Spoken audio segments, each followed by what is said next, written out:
and I'm from Puckoo Couture, and this is Spotlight Music Showcase. It was a nickname that my nan gave me when I was a kid. All the youngest in the family is called Puckoo, just like as a nickname, and yeah, that was what my auntie was called, and then when I was born I was called that, so that was my label name. I thought it sounded pretty cool.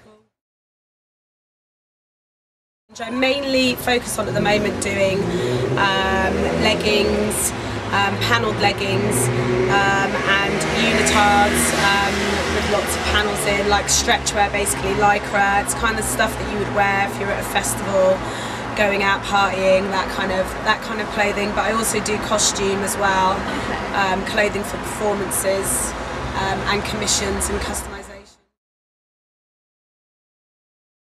My nan used to make clothes when I was younger. She used to teach me how to knit and do crochet and stuff like that. I used to spend a lot of time with my nan when I was little, so yeah, I got into it through that. And then when I was pregnant with my son, I started going to college and doing pattern cutting course, and that was about 10 years ago, 8-9 years ago. Creativity, determination, practical skills. I found pattern cutting was a really good way to get into it, because there's a lot of fashion designers out there who are really creative and good at what they do, but I think it's good to be able to have a knowledge and an understanding of the human shape and how clothes actually fit and how they work, so you can do things like tailoring.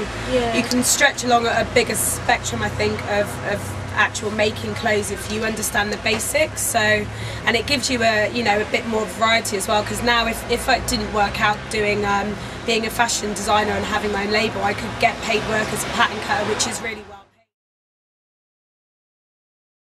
I think just to kind of be yourself.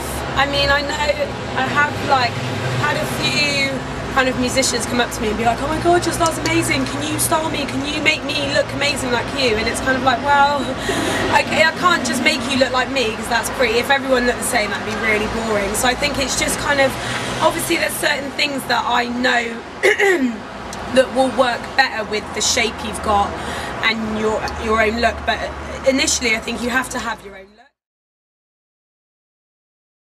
A typical day, get up, get my son ready for school, do the school run, come to the studio, answer boring emails, Facebook, Twitter, that kind of stuff, and then have a cup of coffee with Louise, and then just making, either designing or sewing. I have people come in who make personal appointments for fittings and commissions, and people coming in looking at fabrics, or just looking at the work that I have, stock that I already have made, and buying stuff off the rail. That's mainly what I do that day. Then go and get my son and come back to the studio, work some more, and then home time.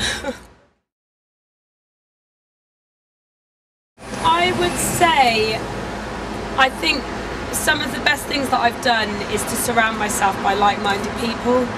I think I've been really lucky to be where I am based at Hamilton House with Coexist, because there's so many talented people in Bristol, and now I've got to meet so much more of them by being based in this building. If you're kind of wanting to start out, surrounding yourself by people that are creative and doing similar kind of things, getting a studio space is a really good, definitely. I hate promoting myself, but I find that my friends do it for me amazingly, because I make a lot of my friends their clothes and stuff, and a lot of my friends are my biggest customers. So they kind of go out. My friends pimp me out. They bring my cards out with them everywhere they go, and they tell people like what I'm doing and how amazing my clothes are, and kind of promote me massively. So without them and people like yourselves, nobody would know what I was doing, because I'm rubbish at promoting myself. I always feel like a twat going, oh yeah, I'm a fashion designer, look at what I do, I'm amazing. It's not really, it doesn't really flow that easy out of my mouth. So yeah, having friends and family that can do that for you is great. I get probably about 80% of my sales through Facebook. And that's not just that's through friends as well, but not just through friends, through people who, you know, friends of friends. If I post things on my friend's wall, a friend of theirs that I might not have ever met before, who doesn't even live in this country, can see it and be like, oh my god, who's this? I want their stuff, and then contact me.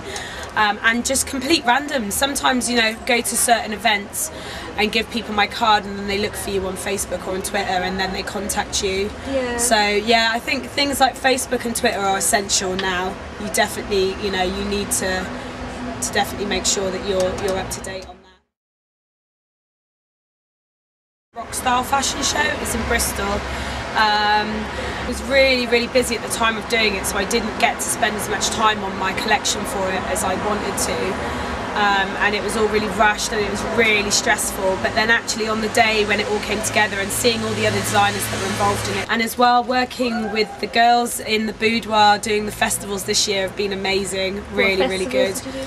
We did Glastonbury, which was our first one, and we did Secret Garden Party, which was last weekend, and we're doing Shambhala as well. Yeah. So yeah, they've been amazing. Glastonbury was really good. Third year of doing festivals, and now people are starting to recognise us. People not from Bristol and not our friends at all, just people who go to festivals every year. And they're coming back every year. They're coming back to us and saying how amazing our work is and how they just love being part of our boudoir crew, because they have so much fun with us, and they bring people back to us as well. We sell clothes in there and accessories, but it's like a collective basically of Bristol people and a few designers from London as well. Yeah. But we're kind of like a group of friends and people who have just kind of stumbled across us, or we've put adverts out on Gumtree and we've kind of met people who ended up being, you know, we're all really close kind of family now. Yeah. And some of us have known each other from college, others have only known each other for a year. And we do glitter makeup, bitch and stitch makeup, which is like glitter makeup and face painting and hair and massaging, eyelash bar, which is on the lash. What else do we do? We have DJs in there now as well, so it's like a proper big party tent now. But yeah, it's wicked. So look out for us at festivals coming this summer. Shambhala will be our next one, and we'll be at Glastonbury and Secret Garden and Shambhala again next year. www.puckoo, that's PUCKOO.com. You can go on there. It's got my email address on there, which is info@puckoo.com. You can email me. I'm on Facebook, Puckoo Couture, and Twitter as well, which is Puckoo Couture. So yeah, you can find me in any one of those things. I also sell on ASOS Marketplace. So if you just do a search for Puckoo Couture, you should find me. And I also sell on Etsy. Same again, if you type in Puckoo Couture, you'll find my shop on Etsy also.